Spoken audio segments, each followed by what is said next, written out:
Welcome guys same my code में। तो मैं आपको आज बताने वाला हूँ पाइथन कैसे इंस्टॉल करना है और पाइथन से हम रिपोर्ट्स को कैसे ऑटोमेट करेंगे एंड उसके फंक्शंस क्या क्या हैं वो सीखेंगे। तो स्टार्ट करता हूँ मैं। सबसे पहले मैं जाऊँगा क्रोम पे और यहाँ पे लिखूँगा python.org डाउनलोड। आपको इस पे क्लिक लिंक पे क्लिक करना है या आप यहाँ पे राइट कर सकते हो python.org.download। ठीक है। अब इसमें आपको जाना है डाउनलोड्स पे और पाइथन 3.14 पे इस पे क्लिक करना है आपको। जैसे आप क्लिक करोगे डाउनलोड स्टार्ट हो जाएगा। ये मेरा एप्लीकेशन डाउनलोड हो गया। अब मैं इसे इंस्टॉल कर लेता हूँ। इंस्टॉल नाउ पे क्लिक करना है। उससे पहले आप यहाँ पे ऐड पाइथन एक्सटेंशन को पाथ पे ऐड कर लेगा और फिर इंस्टॉल करना है। ठीक है।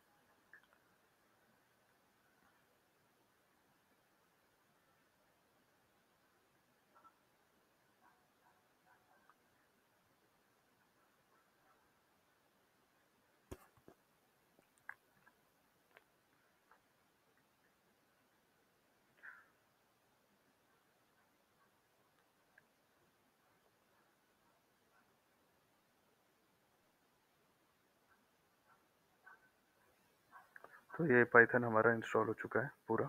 अब मैं इसे क्लोज करता हूँ। अब यहाँ पे मैं विंडो बटन की दबाऊंगा एंड यहाँ पे CMD। अब इसमें मुझे क्या है कि पाइथन को हम मुझे अब रन करना है, उससे कई सारी चीज़ें करनी है, ऑटोमेशन करना है, जो भी है। मुझे अपनी एक्सेल फाइल को रीड करना है पाइथन के अंदर। मल्टीपल चीज़ें हो सकती हैं। और इस पाइथन को मैं चलाना चाहता हूँ अपने एक एप्लीकेशन पे जिसका नाम है जुपिटर नोटबुक। आप विजुअल स्टूडियो में भी चला सकते हो बट मैं इसको जुपिटर नोटबुक में चलाना चाहूँगा पाइथन को। तो यहाँ पे मैं कमांड लिखूँगा अपने CMD प्रॉम्प्ट में लिखूँगा। कमांड प्रॉम्प्ट में पिप इंस्टॉल जुपिटर नोटबुक। इससे क्या होगा, मेरा जुपिटर नोटबुक इंस्टॉल होना स्टार्ट हो जाएगा। अब क्या है कि मैंने ऑलरेडी नोटबुक इंस्टॉल कर रखा था। जब आप इंस्टॉल करोगे तो बहुत 5 आई थिंक 2-3 मिनट लेगा इंस्टॉल होने में। जैसे आपका ये जुपिटर नोटबुक इंस्टॉल हो जाए उसके बाद इसे कमांड प्रॉम्प्ट को क्लोज कर देना है। ठीक है। अब दोबारा से कमांड प्रॉम्प्ट खोलेंगे। अब यहाँ पे जुपिटर नोटबुक को हम ओपन करेंगे। तो मैं सिंपल जुपिटर नोटबुक लिखा और मैंने एंटर कर दिया। थोड़ा सा टाइम लेगा ओपन होने में। ठीक है। यहाँ पे हमारा जुपिटर नोटबुक ओपन हो चुका है, देख सकते हो।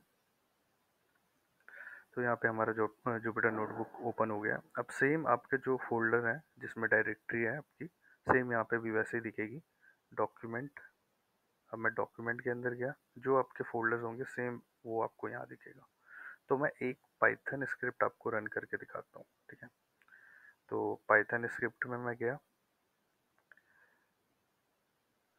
कोई से भी आप फोल्डर में चले जाओ। जैसे मैं अभी पाइथन स्क्रिप्ट फोल्डर में हूँ। अब मुझे एक नई फाइल खोलनी है पाइथन की। तो मैं न्यू में जाऊँगा और न्यू में जाने के बाद मैं पाइथन पे क्लिक करूँगा। तो एक ये न्यू फाइल मेरी ओपन होगी पाइथन की। ये सारे टैब्स हैं आपके। रन कमांड यहाँ से स्टार्ट होता है। कर्नल, ये सारे कर्नल्स हैं। जैसे आप कोड को स्टॉप करना चाहते हो, जब आपने रन कर दिया तो स्टॉप करने के लिए हम भी ये कमांड यूज़ करते हैं। ठीक है। तो आप सिंपली इनका यूज़ कर सकते हो, इनका यूज़ कर सकते हो डायरेक्टली। फाइल में सेम वैसे ही जो आपके एक्सेल के फाइल्स होते हैं वैसे ही ऑप्शंस हैं यहाँ पे भी। सेव एज आप किस में करना चाहते हो, नोटबुक में, सेव ऑल, ओपन, न्यू। एक अगर आप new Jupyter notebook file open करना चाहते हो तो यहाँ से कर सकते हो आप। ठीक है। तो अभी हम बात करते हैं लाइब्रेरी की। अभी हमने यहाँ पे पाइथन और जुपिटर नोटबुक इंस्टॉल कर लिया है। अब हमें लाइब्रेरी को इंस्टॉल करना है। तो हमारे टॉप 10 जो लाइब्रेरी होते हैं मैं उसकी लिस्ट आपको बताता हूँ। सबसे पहला होता है हमारा नमपाई। नमपाई बेसिकली यूज़ होता है मैथमेटिकल्स ऑपरेशन के लिए। ठीक है। याद रहेगा आपको, operations, arrays and data manipulation के लिए। फिर सेकंड होता है अपना पांडास, जो कि बहुत यूज़ होता है। इसमें बहुत सारी चीज़ें होती हैं। हम CSV को रीड करते हैं, एक्सेल फाइल को रीड करना, और उस पर समराइज सेट बनाना, लाइक समरी बनाना, लाइक कोई आपके पास डेटा सेट है उसका समरी बनाना, और ग्रुपिंग करना, फिल्टर करना, बहुत सारी चीज़ें हैं। पांडास के अंदर बहुत सारे फंक्शंस हैं जो कि मैं आपको बताऊंगा। थर्ड है अपना mat plot. Mat plot library हमारी जो चार्टिंग, चार्ट्स और इन सब के लिए काम आता है, चार्ट्स बनाने और एक तरह से उसको प्रेजेंट कैसे करना है स्टेक होल्डर के सामने। तो ये उस केस में बहुत ज़्यादा यूज़ होता है।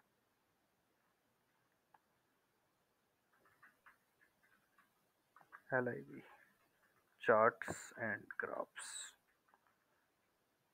फोर्थ है अपना सीबर्न। सीबर्न जो होता है हमारा, बेसिकली इसमें ब्यूटीफुल एडवांस विजुअलाइजेशन के लिए होता है। इसमें थोड़ा इनहेंस चार्ट्स बनते हैं, तो इसके लिए यूज़ होता है।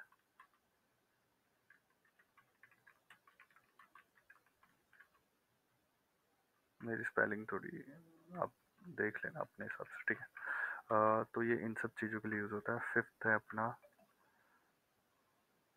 ओपन पाई एक्सेल। ये किस चीज़ के लिए यूज़ होता है? ये बेसिकली हमें ओपन, जब हमारी एक्सेल फाइल को इंटरेक्ट करना होता है तो उसके लिए यूज़ होता है ये। अब इस केस में दो चीज़ें हैं। अगर आपके पास फाइल लोकल सिस्टम में है तो आप पांडास का यूज़ कर सकते हो रीड करने के लिए उस फाइल को, और दूसरा भी है अपने पास ऑप्शन, आप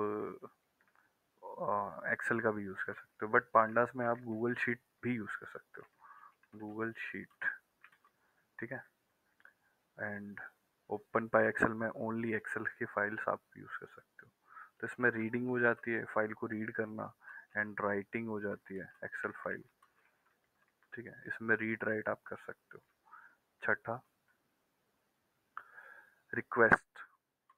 रिक्वेस्ट बहुत ही पॉपुलर कमांड है जो पाइथन का, जिसमें क्या होता है कि हम API को कॉल करते हैं। आप लेट सपोज आपको किसी एप्लीकेशन से इंटरेक्ट करना है, लाइक मतलब गिटहब हो गया, या फिर आपका कोई सा भी हो गया, चैट GPT API को उससे इंटरेक्ट करना है, कनेक्टिविटी एक तरह से बनानी है API के थ्रू। तो इसमें ज़्यादा रिक्वेस्ट का यूज़ होता है। API, यहाँ मैंने API कर दिया। सिक्स सेवन पॉइंट है आपका ब्यूटीफुल सूप। ये आपको पता होना चाहिए। ये बेसिकली हमारे काम आता है स्क्रैपिंग। स्क्रैपिंग, वेब स्क्रैपिंग बोल लो आप इसको, वेब स्क्रैपिंग। फिर 8th नंबर पे है अपना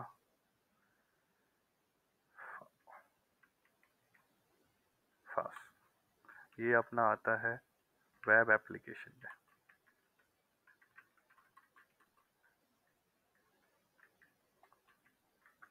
ठीक है। अब रिक्वेस्ट और फॉस, इसमें दोनों में API यूज़ हो रहा है, तो दोनों के अलग अलग मेथड्स हैं, वो मैं आपको बताऊंगा। अब 9th नंबर पे है मेरा SQL से कनेक्ट करना। तो ये फंक्शन बेसिकली मेरा काम आता है SQL से कनेक्टिविटी के लिए। मतलब जितने भी रिलेशनल डेटाबेस हैं, लाइक माइक्रोसॉफ्ट SQL सर्वर हो गया और MySQL हो गया, उसको कनेक्ट करने के लिए इस फंक्शन का यूज़ होता है, ठीक है। Connecting and interacting with database, मैंने सिंपल लिख दिया ताकि आपको आइडिया रहे। Like MySQL, Microsoft SQL server, ठीक है।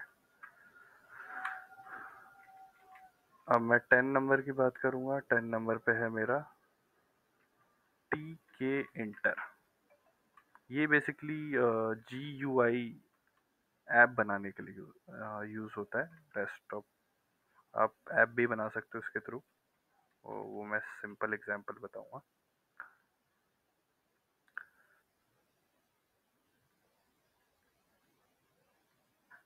इसके अलावा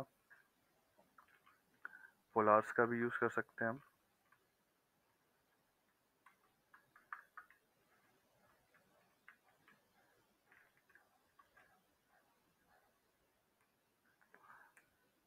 पोलार्स basically super fast data processing, data manipulation के काम आता है।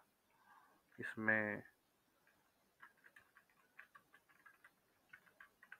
Large data set and data manipulation कर सकते हैं। बिग डेटा बेसिकली, इसमें ये बिग डेटा के लिए यूज़ होता है। ठीक है,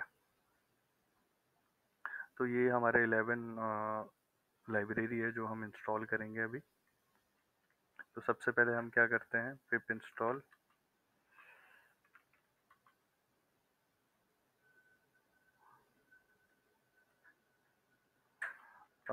numpy कर लेते हैं। इसको इंस्टॉल किया, फिर पिप इंस्टॉल आपको 1 बाय 1 ऐसे करके इंस्टॉल कर लेना है। पांडास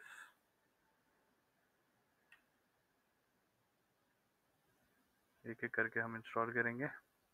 अब पांडास को इंस्टॉल करेंगे।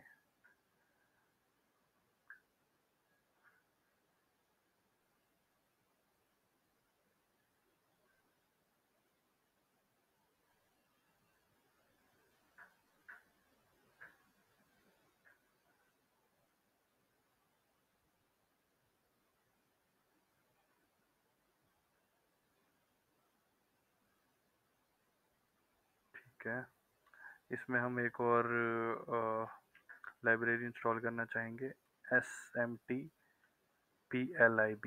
ये बेसिकली आपका सेंड ईमेल्स के लिए होता है,